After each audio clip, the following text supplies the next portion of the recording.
Good afternoon friends. We are here to discuss about the retaining structures, that is an important concept in geotechnical engineering and foundation engineering. Here we can see that there are various theories that has come up for the structures that are retaining the soil mass, like Rankine's earth pressure theory, Kuhlman's earth pressure theory, Coulomb's earth pressure theory.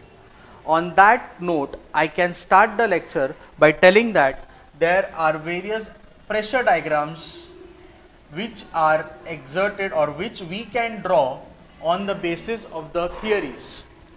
For example, the first part is about the lateral earth pressure theory. On the first basis, the first lateral earth pressure theory is when the retaining wall is in rest condition. In this condition, the retaining wall is inclined, or we can tell that the soil mass is inclined at an angle of beta, where this line is known as the surcharge angle. The height of the retaining wall is supposed to be capital H. On this, if the first condition as stated, it is in the rest condition, so it is the coefficient of rest is K0, that is 1 minus sine phi, where phi is the internal angle friction of the soil. Here neither the retaining wall moves towards the soil nor the soil moves towards the retaining wall. This is a hypothetical condition. The second condition is the active condition. The second condition is the active condition. Similar retaining wall we can draw.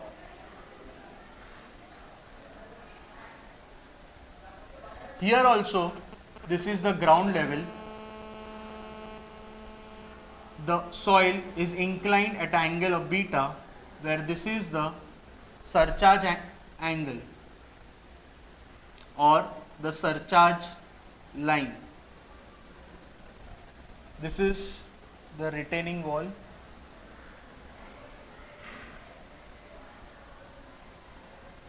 This is the soil mass as seen from the diagram.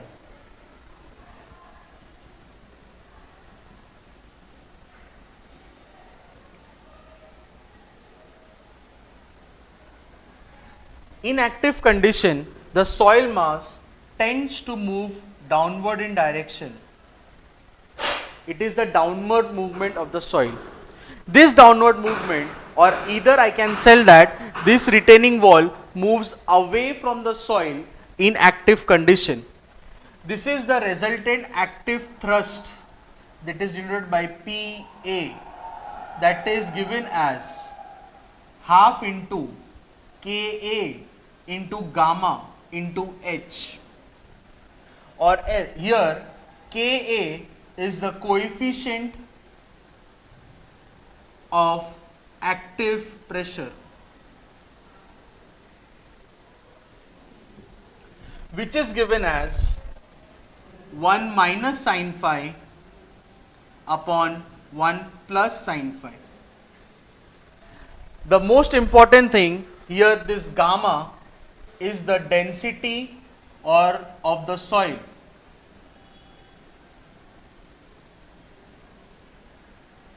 Now, this density I can state that it is of various types, like a saturated density, submerged density, dry density.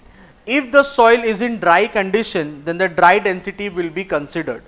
If the soil is present underneath the water, then it is known as submerged density. And if the water is mixed with the soil like a pedal form, then it is known as saturated density. So this density will be depending upon the soil condition or the condition on which the retaining wall is to be constructed. After this, I can tell the most important thing, that inactive condition or the active pressure, that is PA, is the minimum pressure.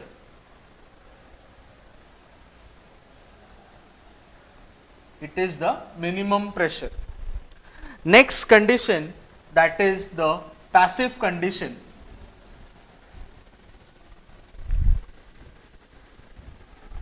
Next condition,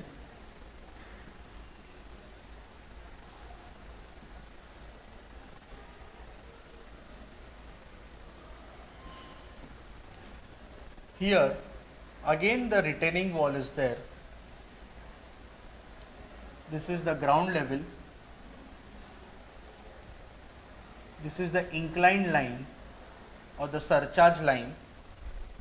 This soil mass which is present is compressing each other. Here the compressment or the soil, here the retaining wall tends to move upward in direction. As it moves upward in direction, the soil particle will come together. Here the pressure is from the other side. Here it is PP, that is given as Kp into gamma into H. Here this Kp is the coefficient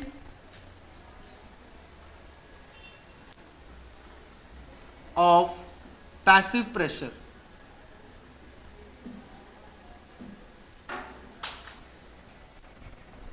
And which is given as 1 plus sin phi upon 1 minus sin phi. If that is the condition, the passive pressure is the maximum pressure.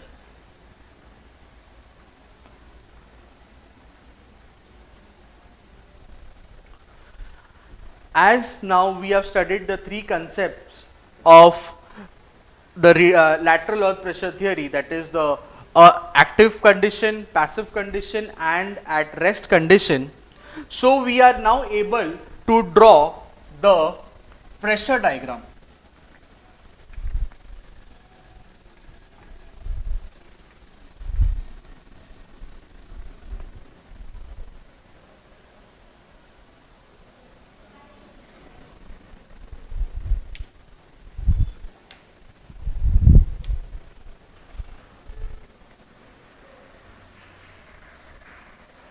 As I told you, the passive earth pressure is the maximum earth pressure.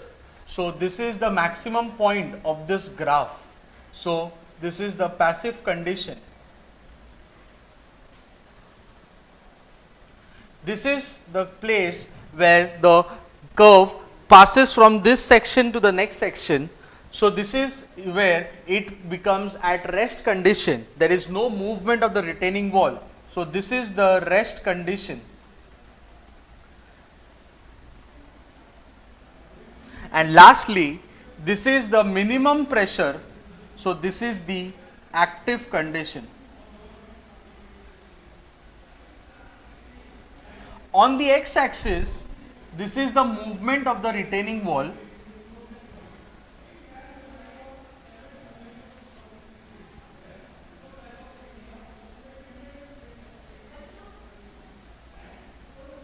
In passive condition, the movement of the retaining wall is towards the backfill.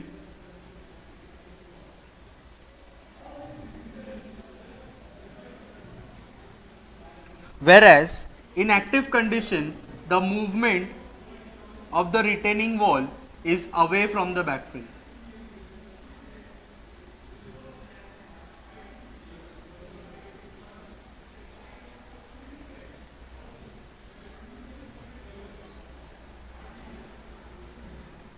This is the most peculiar graph where the pressure diagram or the pressure variation is being seen. The next part that we come is the assumptions that are made by Rankine. The assumptions are very similar as we study for other assumption. The soil must be homogeneous.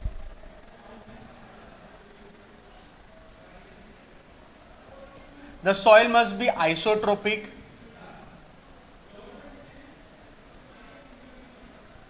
It must be two-dimensional.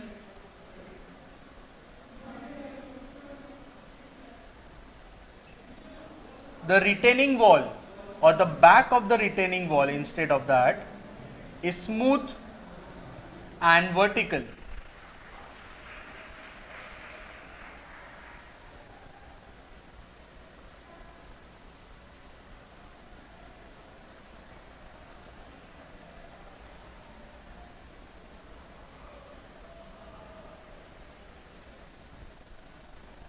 On this basis of the assumption, we start with a derivation which is a very important derivation, that is the derivation for retaining wall in active condition with an inclined backfill. Expression for retaining wall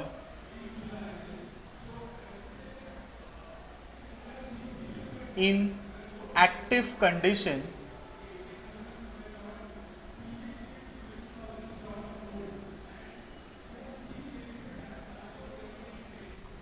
where it is given as PA is equals to gamma into Z into cos beta into cos beta minus under root of cos square beta minus cos square phi divided by cos beta plus under root of cos square beta plus cos square phi,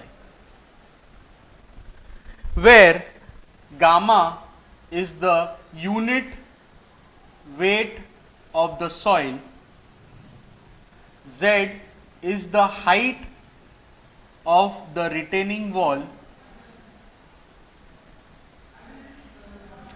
beta is the surcharge angle,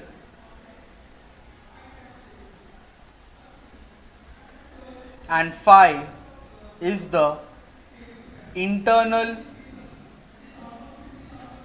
friction angle. Now, before starting of the derivation, we would come to a diagram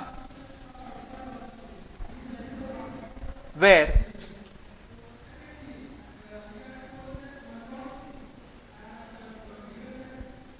the retaining wall is present. As the derivation is for inclined condition, this is inclined at angle beta.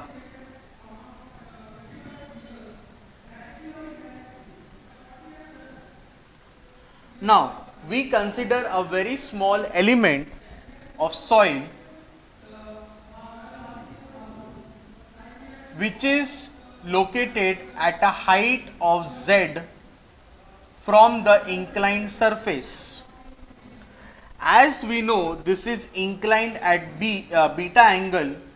This is a small geometry that we will be making for this derivation.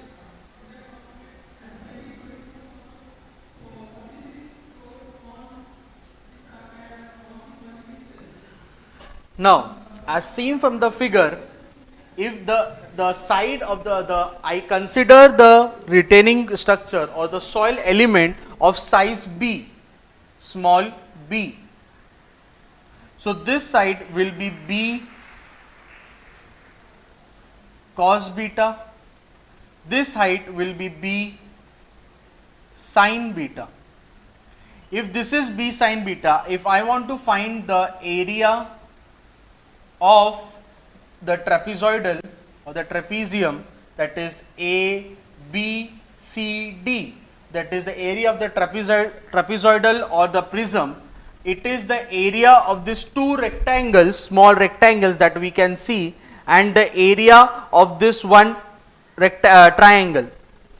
Here that is 2 into half into the base of this triangle is B cos beta, and the height of this triangle is B sin beta, plus there is one rectangle whose height is Z minus B sin beta into the base is b cos beta.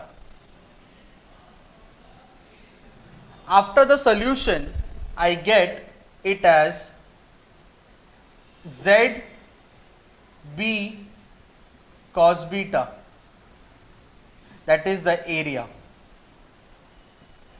Now, there is one concept of the vertical stress in foundation engineering that is given as sigma v, that is zb cos beta into gamma divided by b. So the vertical stress come out to be z into gamma cos beta. Now, there is one scientist of Mohr circle who gave a Mohr circles equation, which is important concept in our engineering. So we draw the Mohr circle diagram for this soil.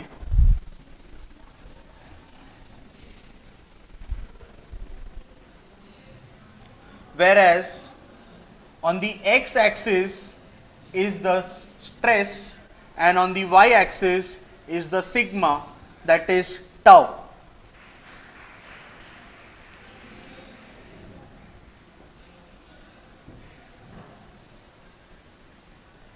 This one line is known as the failure line,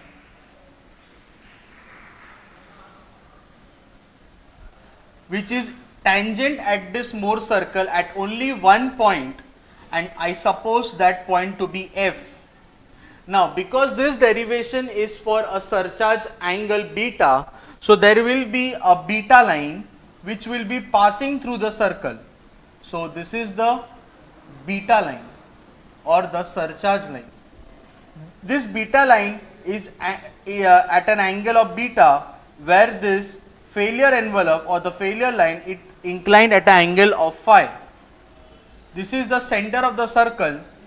I draw a construction.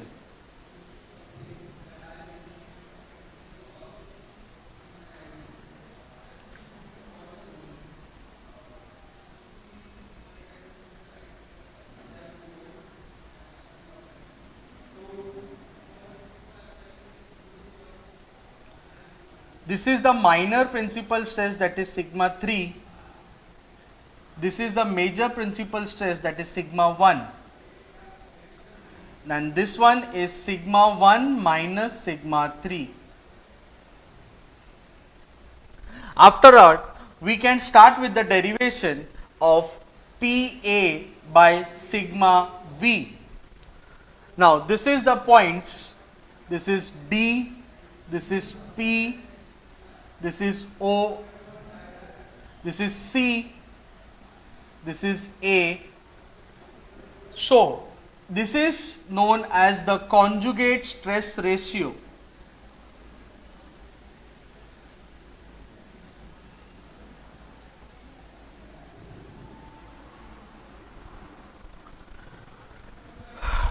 After all, we start with the derivation. From the diagram, we can tell that PA is equals to dA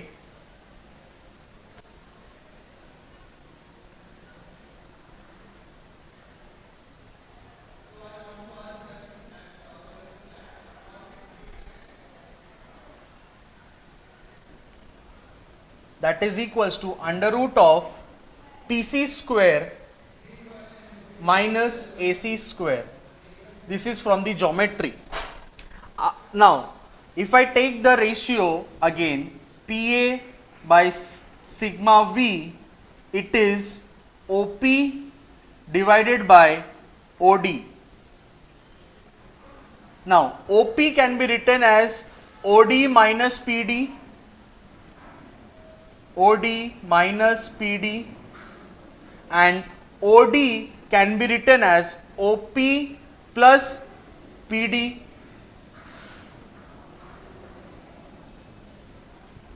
Afterwards, on entire derivation, if I consider the small triangle ODC, it is inclined in triangle ODC. In triangle ODC, by sine rule, I get CD is equals to OC sine beta. Similarly, in the same triangle, applying the cos rule, I get OD is equals to OC cos beta. Now, in the bigger triangle OFC, in triangle OFC, FC is equals to OC sin phi. Now, FC is equals to PC is equals to PA, FC is equals to PC is equals to PA because they are the radii of the same circle.